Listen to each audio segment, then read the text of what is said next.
Hey, good day to you. This is Todd. I am a regular dude walking in the Word.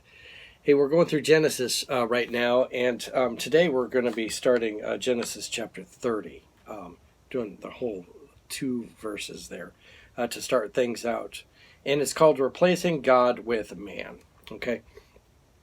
We're picking it up where in the last chapter we talked about Jacob and focused on Jacob and Laban, but Laban gave his 2 daughters to Jacob to marry. Okay, and then also thrown in with the deal was 2 servants, one for each daughter. That was thrown into the deal too. So let's pick it up here, chapter 30, verses 1 and 2. We're going to read that today. It says this: When Rachel saw that she was not bearing Jacob any children, she became jealous of her sister. So she said to Jacob, "Give me children or I'll die." Jacob became angry with her and said, "Am I in place of God who has kept you from having children?"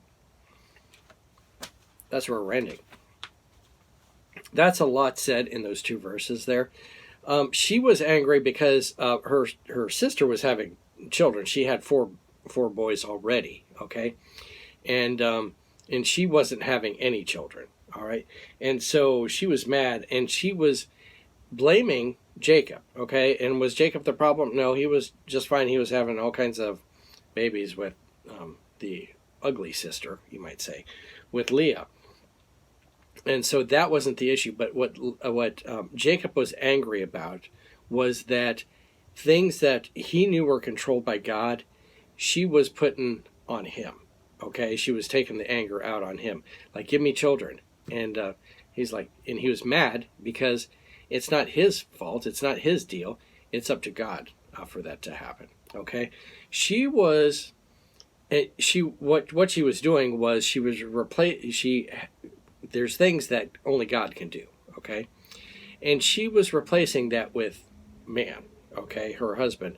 And so then she was placing the blame on her husband, and he couldn't do anything about it, you know? He was, I'm sure he was having sex with her just like he was with his sister, and but she wasn't getting pregnant, okay? So it wasn't up to Jacob.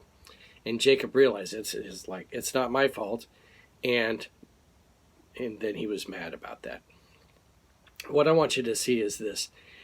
We look at this and we see this passage and we go, "Oh yeah, well that's all good back then."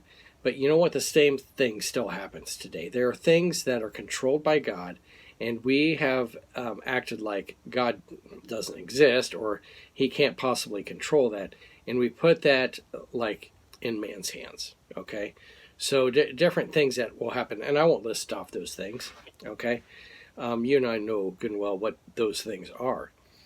But we take God out of the equation, and then we put man in there, or even something else in there. Government, or all kinds of stuff.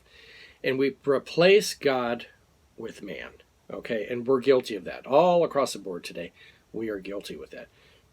So look in your lives today. How are you guilty of that? Replacing God with man. You've been something you desired to be fulfilled. Not something fleshly, but some other desire that you wanted to be fulfilled, and you're putting it in man's hands and not God's hands. Okay, that's the thing. We need to give our desires really to God and not to man. And of course, man can help out with that stuff, but don't replace God with man. That's the big thing today. That's it. Simple as that. Don't replace God with man. Thanks for watching. I'm just a regular dude walking in the Word, and I look forward to seeing you tomorrow as we continue our journey. And boy, howdy, let me tell you what, we have got some drama going on tomorrow. Read ahead and you'll see. Lord's blessing. I'll see you then.